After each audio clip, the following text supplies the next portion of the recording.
Viral. Banyak pohon tumbang di Jakarta usai diguyur hujan deras dan angin kencang Sabtu siang.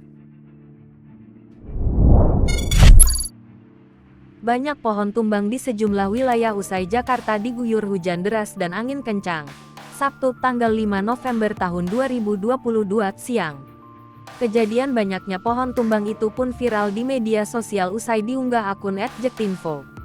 Dalam unggahan tersebut, setidaknya ada 3 titik pohon tumbang akibat hujan deras dan angin kencang.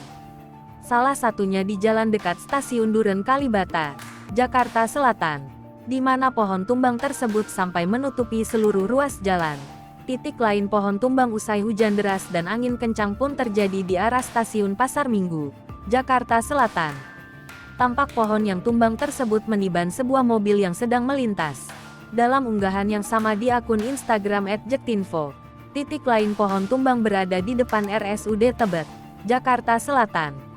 Unggahan Instagram tersebut pun langsung viral dan banyak mendapatkan respons dari netizen. Terpantau sebanyak 326 komentar dan 32,6 ribu netizen menyukai unggahan tersebut. Banyak dari netizen yang juga menuturkan kejadian serupa di